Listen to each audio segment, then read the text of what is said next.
Welcome to Extreme Genes, brought to you by The Church of Jesus Christ of Latter-day Saints. And welcome to America's Family History Show, Extreme Genes and ExtremeGenes.com. My name is Fisher. I am your Radio Root Sleuth on the program where we shake your family tree and watch the nuts fall out. Boy, we've got some great guests today. First of all, we're going to be talking to Michelle Reese coming up in about 9 or 10 minutes. You know, throughout most of her life, that was not her name. That was until she got a DNA match that just left her scratching her head, and she discovered some things about herself and her family that are breathtaking. And you're going to want to hear her story coming up in just a little bit. Then later in the show, in light of all that has happened with, for instance, the recent bomb cyclone that hit the Midwest, and of course the hurricanes, the tornadoes, the fires, the floods, I'm going to talk to Mitch Goldstone. He's the CEO and co-founder of a company called Scan My Photos. They scan like 300,000 photos a day. And he's got some insight about why you need to get your photos digitized and the best process to go about that in order to make sure they're preserved in the event of a disaster. Hey, if you haven't signed up for our weekly Genie newsletter yet, it is time you got on it. Get to our website, ExtremeGenes.com. You'll find the box right there. It's simple, it's easy, it's free, and of course, we give you a blog each week and a couple of stories that you're going to be interested in, and past and present podcasts as well, so check it out. Right now, it's time to head off to Boston, Massachusetts, where David Allen Lambert is standing by. He is the chief genealogist of the New England Historic Genealogical Society and AmericanAncestors.org, and he's got your family histoire news. Hi, David. How are you? Hey, I'm doing good, Fish. How about yourself? Awesome. Where do we begin today, my friend? Well, I'll tell you, smoking is hazardous to your health, but pipe smoking from long ago may be beneficial to your genealogy. Recent findings with DNA inside pipe stems. Isn't this incredible? They're actually finding, because the pipes were porous, people who smoked these pipes years ago left their saliva inside them. And we're talking like from the 17th century, the 18th century, the 19th century. And they're actually getting some DNA samples that are viable out of these clay pipes. On Extreme Genes, some of the pipe stems that are discussed in the article online include those that were from slave quarters down in Maryland, and one of them, they find a genetic ancestry goes back to Sierra Leone. And they're even talking about excavating a local cemetery there that may contain the remains of some of these slaves and see if they can match that up with the permission of the descendants. So it's a very interesting story that's still developing. It really is. And speaking of interesting stories, going across the pond, we've all heard the greatest cold case story is Jack the Ripper. Now they're saying that they may have DNA and evidence from a shawl, but halt, before we go with that as a positive green light, there are people like Dr. Adam Rutherford over in the UK who says that the shawl, the provenance is not certain, and that it's been handled by too many descendants, so it may have corrupted the DNA. So there's a whole controversy on social media on this, so we're staying tuned on this story. Yeah, wouldn't that be something, though, if they could determine for sure the identity of Jack the Ripper through DNA? It would be amazing to finally put closure on that after 130-plus years. Yep. It's amazing. Incredible. Well, digging into the past in Lake George while they were putting in some new houses, they found a cemetery, not a cemetery from recently, but from the Revolutionary War. At least 18 skeletons have been found, and they found Revolutionary War buttons, and they believe it may come from a nearby smallpox hospital. Wow. So you may have an ancestor that died out in Lake George, New York. They may have found him. Veterans are definitely in our news a lot, and one I think really touches home, and it's a great story on Extreme Genes. Gary Marquardt out of Minnesota. He didn't serve in Vietnam, but he wants to honor those that did in other wars, and he is now planning on doing at least 100 funerals. He's not an undertaker. He's a bugler. And imagine this, he couldn't play the bugle just a few years ago. He realized that they were actually playing recordings of taps at these military funerals, and he said, no, somebody needs to be playing live. So he started taking lessons so he could be that guy that plays at the military funerals. And he says, I'm okay. He said, I don't always play perfect, but it always comes from the heart. Unbelievable. Well, he's part of Bugles Across America, and there are only 5,000 of these guys, and they do over 130,000 veterans funerals a year. Wow. You know, on Extreme Genes, I'd like to share with you the popular tweets that I put out there. And I just put a strange one out there on baby names. And the fun thing about baby names is we know that we have them, but where did they come from? Have you ever done the genealogy of where you got your name? Yes, absolutely. Not only my name, but my daughter. I've got a daughter, Anna, who's named her daughter Anna, named after my grandmother, Anna. And it goes back into the 1700s in Sweden. My own name is kind of weird because I was named after my uncle, Winfield Scott Hancock Fisher Jr., who was named for my grandfather, who was the same senior, who was named after Winfield Scott Hancock, who lost the presidential race in 1880, the year my grandfather was born, who was then in turn named after Winfield Scott, the general in the War of 1812, and he was born in 1786. Is that what you're talking about? I'm trying to write this all down, as you said, and I need a chart.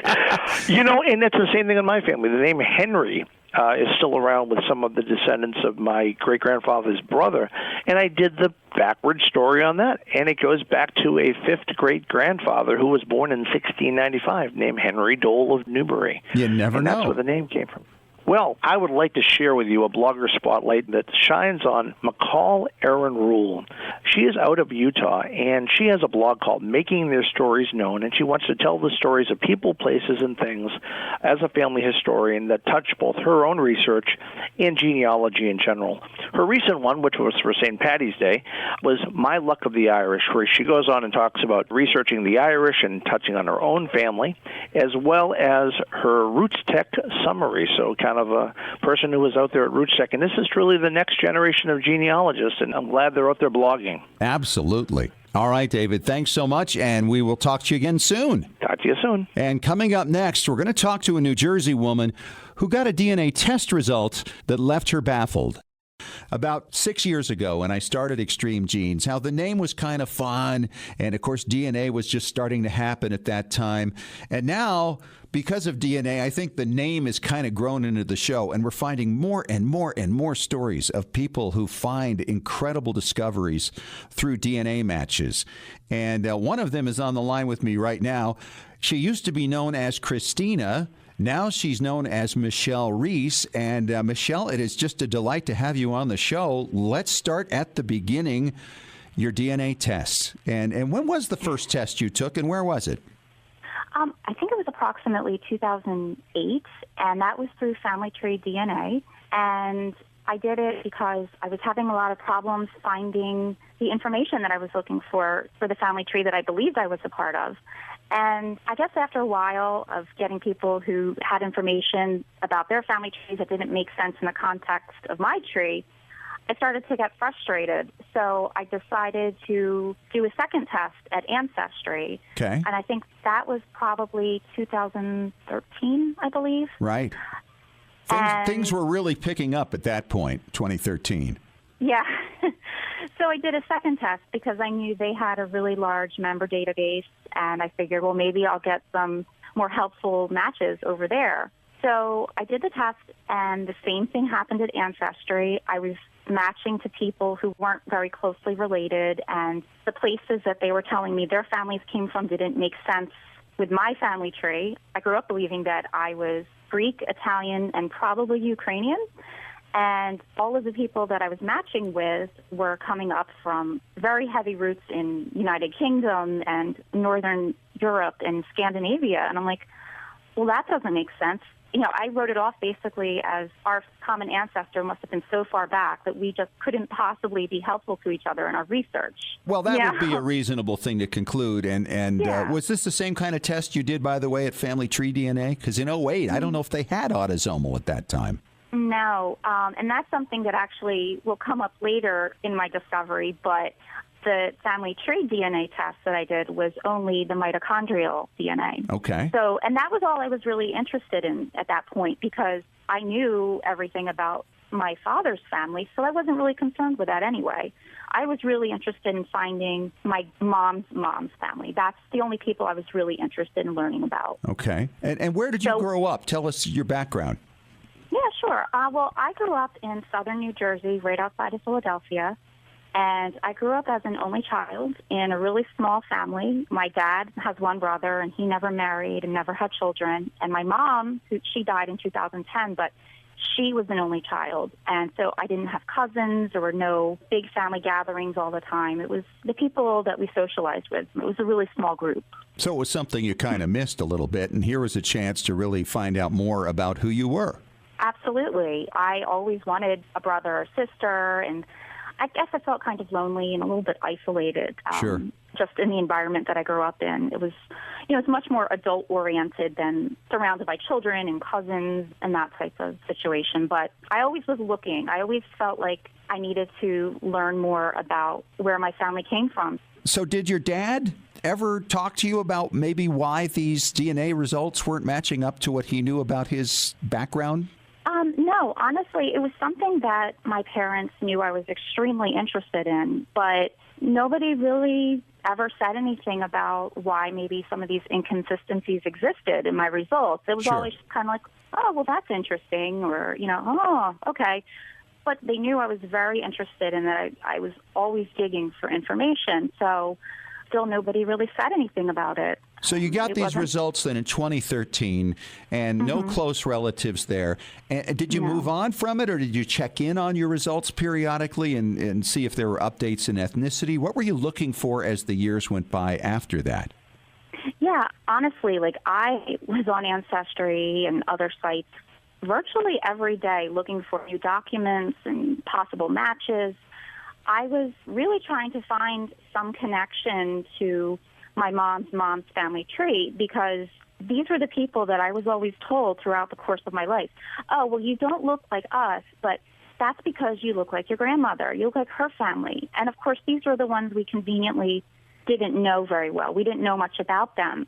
So there was something in me that just had to find them. I needed to find these people that I looked like and, I could relate to in some way, because I always kind of felt somewhat different from my family, almost like misplaced, like I was looking for something, but I didn't really know what it was. Just kind of an instinctive thing.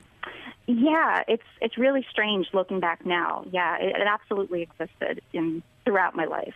So over time, something changed because obviously you got a new result. Yeah. So in September 2017, I had some free time and I checked in with my DNA matches on Ancestry. And right at the top of the page, I'll never forget it, it was in bold orange letters. It said, immediate family. And right below it was a name that I never heard before, didn't know who this person was. And, immediately I was like, well, that's strange. It didn't set off any alarms in my head at that point, but of course I had to figure out who this was. So her name just happens to be kind of unusual. Her husband is Greek, so I was able to find her on Facebook, right away. And I'll never forget clicking on her profile on Facebook and seeing her picture appear and just being very confused, seeing this picture of this person and thinking, wait, why does she have a picture of me on her Facebook profile? And then realizing, oh, my goodness, that's her. Wow. And when I looked at it a little closer, I'm like, okay, well, obviously it's not me, but it could be, me a little bit younger. And it was just very shocking. Did you consider for a moment that perhaps she was a sibling that your parents had given up or something? Not initially, no. At first, I honestly just thought that she was a cousin. I didn't think anything along the lines of she's a sibling or adoption or anything like that. All I thought was, wow, this must be one of my grandmother's siblings' grandchildren or something. Because, Ancestry labeled the match as immediate family, but at that time, I didn't really know anything about centimorgans, and I didn't know how Ancestry categorized immediate family. I didn't know, could you be parent and child, or could you be all the way to, third cousins in that category? Okay. I had no idea at that point. So I sent her a message, and I just kind of briefly told her, we have a match on Ancestry that says we're very closely related, and I'm just trying to figure out who you are, basically. And I mentioned some of the names in what I believed was my family and some of the places they came from, and told her, by the way, I saw some of your pictures, and we look a lot alike. It's really kind of crazy. So I sent a message, and she wrote back pretty quickly, and she had no idea who any of the names that I had mentioned were. She had never heard of them. And stranger, she said, well, none of the places that you're mentioning make any sense in my family tree. I mean, I'm German. We come from Ireland, England, and, so it didn't make any sense. Which matched your ethnicity test, though, didn't it? Your results. Well, it did, but I didn't believe it. Oh, okay. You dismissed it all, right. I did. I absolutely did. I figured, well, that's just like my very, very distant ancestral origins. I didn't really take all of that too seriously because I felt confident that my family was giving me accurate information. We're Greek, we're Italian, and probably Ukrainian. Right. So that's what I believed. So when she said that, I thought, honestly, this kind of makes me laugh now, but I thought to myself, how sad. She doesn't really know anything about her family history, And she's obviously missing some big parts of her family tree here, Yeah. And now I laugh about it because obviously I'm the one who didn't have a clue. Not a clue. But yeah. From when I first got my DNA match to my sister until I confirmed my adoption, the entire process was only 5 days. So it was all very fast. And you had no idea you had been adopted? No, never told that I was adopted, never had any suspicion that I was adopted. In fact, there were facts that were kind of planted into my life story throughout my life to kind of confuse me into believing that I couldn't be anything other than their biological child. So there was a little bit of manipulation going on and there. Deception there. Deception, absolutely. And not only that, this is not any ordinary adoption, as you later learned. Let's talk about that just for a few moments here, then we got to take a break. This sister of yours, what's her name? Jamie. Jamie goes to her parents and talks about you. And what did she discover? Well, they confirmed that I am definitely their sister. I have 3 full sisters.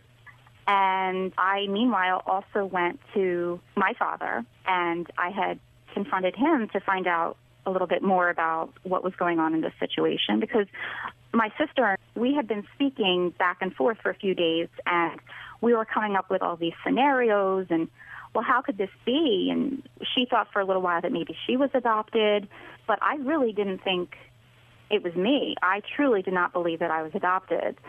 It has to be from her side. So at one point, I think it was probably about the 3rd or 4th day, I went to Ancestry, and as you probably know, they have that special team that's specially trained to deal with sensitive DNA issues. And I did speak with them, and basically they told me, look, there's basically 3 scenarios here. You're either parent and child, which I knew was impossible, grandparent and grandchild, which, again, totally impossible, or you're full siblings. Those are your 3 choices. At this point, your mother has passed away. Your father's still living. You have no other siblings or family. You have to confront Dad, don't you? Yes. So over the course of those few days, I had been emailing him back and forth, sending him photos of this person that I was matching with, and just sending some basic information like look at this. This is very strange. I have no idea how this is. Do you know anything about this? And one of my first clues that I was definitely onto something was that he didn't respond to any of my messages about that, and that was unusual for him. And just by chance, a few days prior to my initial match to my sister, we had made plans to get together for lunch on that coming Sunday. And he lived 3 hours away at the time, so I knew that if I didn't have an answer from him by Sunday, that I was going to have to just come out and say something that day at lunch, because I needed to know. I needed to have that information. Sure. I have children, and there's a lot of issues. Like if you're not related to someone and you don't actually know where you come from, there could be health concerns that you need to be aware of. There's a lot. All the things that are connected to adoption, but just the shock of it too, to know that these are not your blood parents for the first time. How old were you at this point? I was 40. I was 40 years old. Oh my gosh. So Sunday came, and I kind of showed him some more pictures and a little bit more information, and he kind of nodded and said, yeah, you do look a lot alike, but still didn't seem to be forthcoming with information. So basically I just said to him, am I adopted? It just came out. I'll never forget saying those words. Those are words I don't think anyone ever anticipates having to say to their parents. But I said it. Not at that stage of life. No, not at 40. Absolutely not. And I said it, and he looked at me and he said, well, I didn't want you to find out this way, but yes, you are adopted. And at that moment, this fog kind of just descended. I kind of just lived in that fog for at least, I don't know, probably 6 months. I mean, it was just, Wow. It was so shocking. Sure it would be. Of course. Meanwhile, your sister is over on the other side talking to her parents. And what did you find out there? Well, I found out that when my biological parents were teenagers, my mom was pregnant. They were 15 and 16 years old, and this is 1976. So my grandparents, well, the people I now know are my grandparents, took her to the doctor, and, they're old school. When a doctor tells you something, they're an authority figure, and they never had been in a situation like this, so they really trusted the physician's advice, and they decided that I would be placed for adoption. Now, this is my grandparents. The issue with it was that the physician that was caring for my mom during the pregnancy had an informal agreement with a local attorney who was arranging adoptions on the side. It was not his area of practice. It was just something that he chose to do on the side. And unfortunately, he was not legally authorized to assist with adoptions in the state of New Jersey. And why he did that as an attorney, knowing that it was illegal, I have no idea why he would do that. But eventually, he was indicted by the state for my adoption and 2 others that he illegally arranged, and he was convicted. So it was really not a great situation. My mom felt as though she was coerced into the adoption and that a lot of very unethical things took place in order for that adoption to occur. Now, they were expecting actually to have communication or at least a knowledge of who the adoptive family was, correct?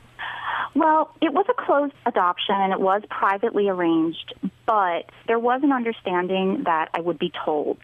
I had been able to get my adoption file unsealed recently, and even in the reports from the state agency, it very clearly says that the adoptive parents are going to be telling me about my adoption, and when I'm old enough to understand the meaning of the word adoption. But obviously that never happened. And what really breaks my heart is my family was under the impression that I, of course, would be told that I'm adopted. And so over the years, they looked for me. And by the way, we grew up like 10 minutes apart for our whole lives. Wow. I know, crazy. But especially once the Internet came around, my mom would go onto adoption reunion sites and post inquiries to see if I would respond. And of course, I didn't know I was adopted, so I wasn't looking for those messages. And she interpreted me not responding as me not wanting to know them. And that just breaks my heart, carrying that for 40 years, thinking, I was placed for adoption, but still, not wanting to know. I can't imagine what that must have felt like for her all those years. Of course, yeah.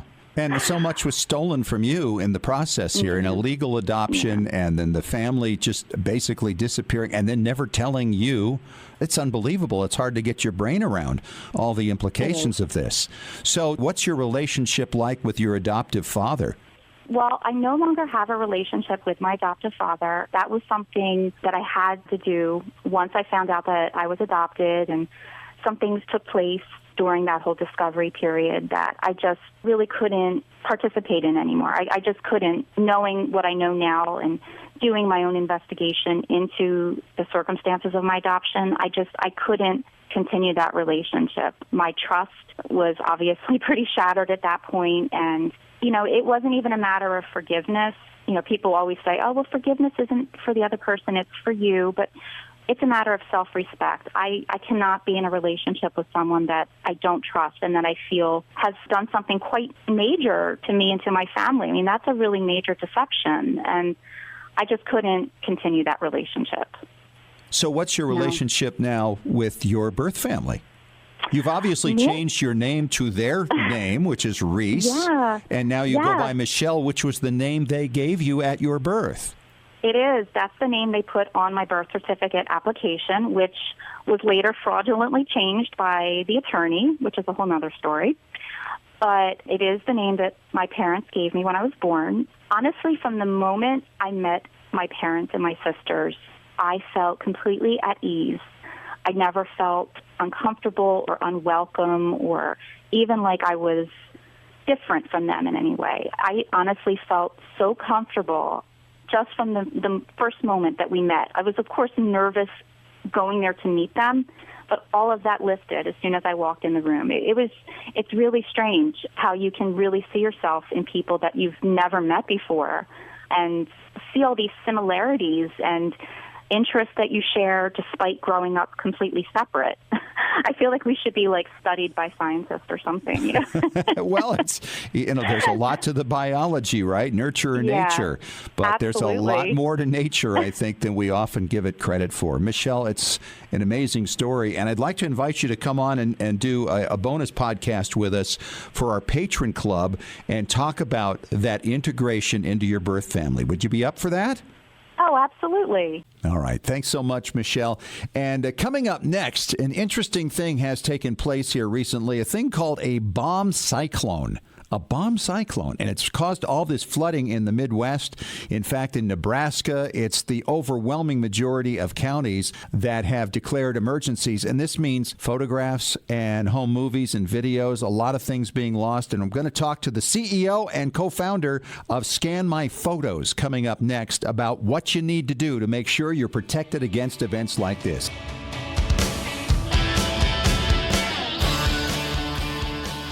And welcome back to America's Family History Show, Extreme Genes and ExtremeGenes.com. It's time to talk preservation. And there's a lot to talk about right now. In fact, this past week I was chatting with my daughter who used to live in Nebraska and mentioned to her, did you see what's happening back there? They had a thing called a bomb cyclone that went through, and the overwhelming majority of counties in Nebraska have declared emergency areas, and so photos are being lost and the films are being lost. And so I thought I'd get on the line with my friend Mitch Goldstone. He's the CEO and co-founder of Scan My Photos.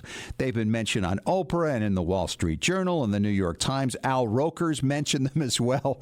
And Mitch, it's great to have you on the show. This is an interesting time, isn't it? Because we not only have this flooding going on, but we've seen the hurricanes that have hit Houston and Puerto Rico. We've seen fires in California.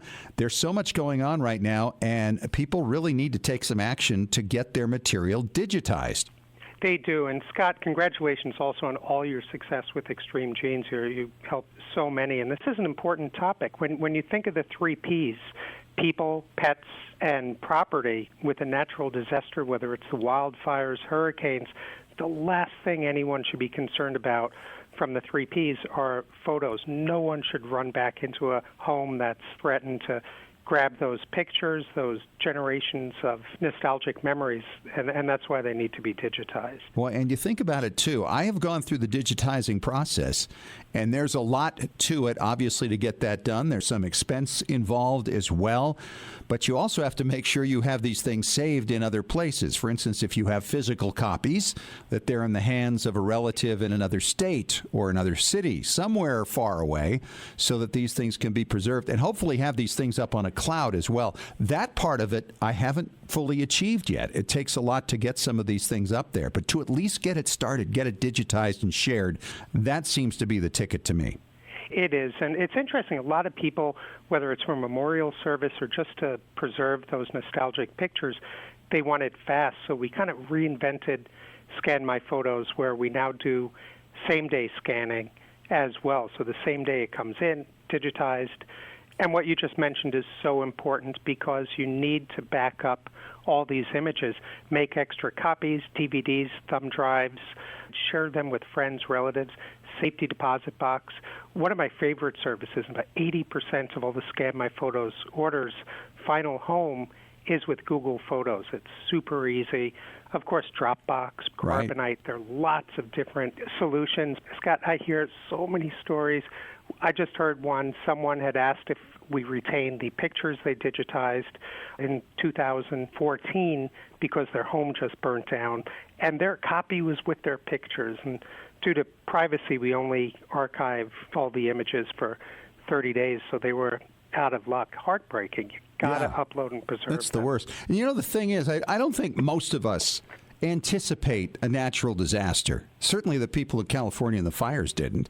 Those things are always there. But then there are things that aren't even natural disasters that are always eating away at our photographs.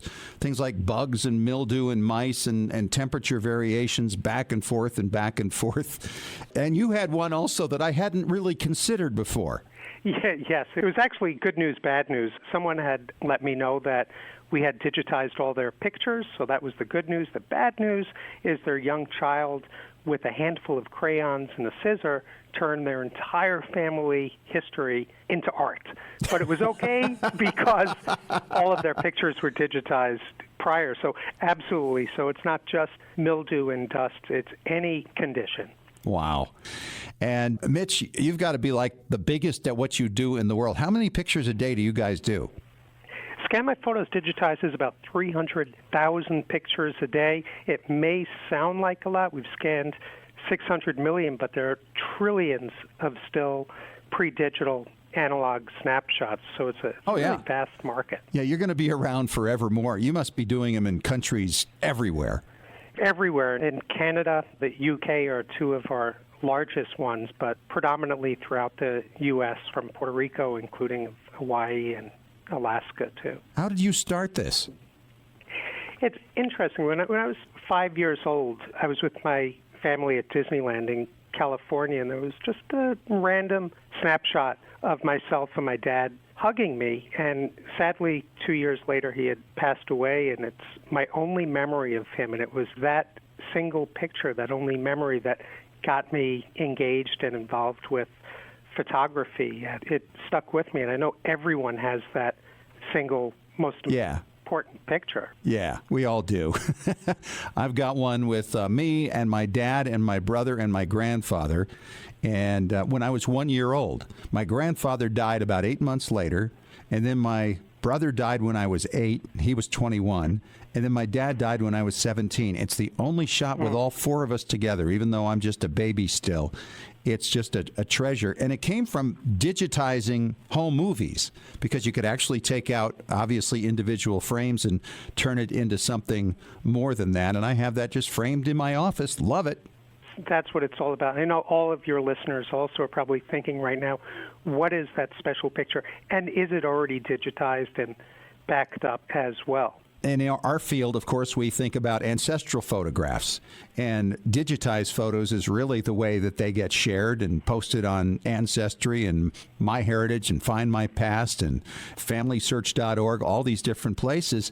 It's really kind of the key to the vault, and I'm finding new pictures of ancestors all the time because people digitize. It's really important.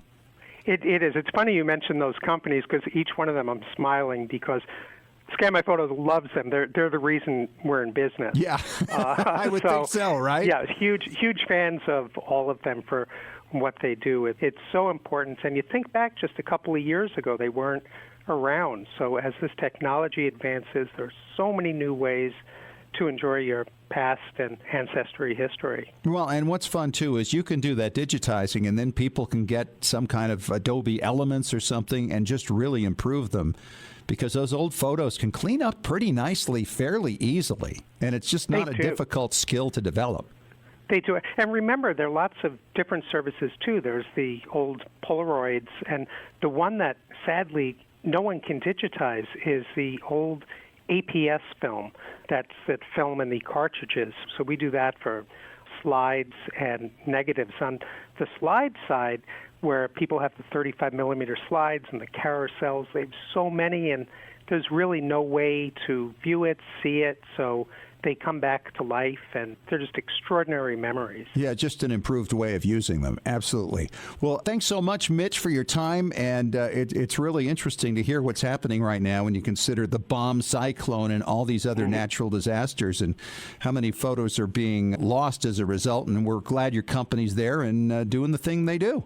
Well, my pleasure, and thank you for everything you do with Extreme Genes. You help so many. Thank you so much. Hey, we are out of time. What a show. And if you missed any of it, make sure you catch the podcast. We're on iTunes, iHeartRadio, ExtremeGenes.com. And of course, if you'd like to follow us throughout the week, it's easy to do. We're on Facebook, we're on Twitter, and of course, ExtremeGenes.com. And you can subscribe to our weekly Genie newsletter as well. Thanks for joining us. Talk to you next week. And remember, as far as everyone knows, we're a nice, normal family.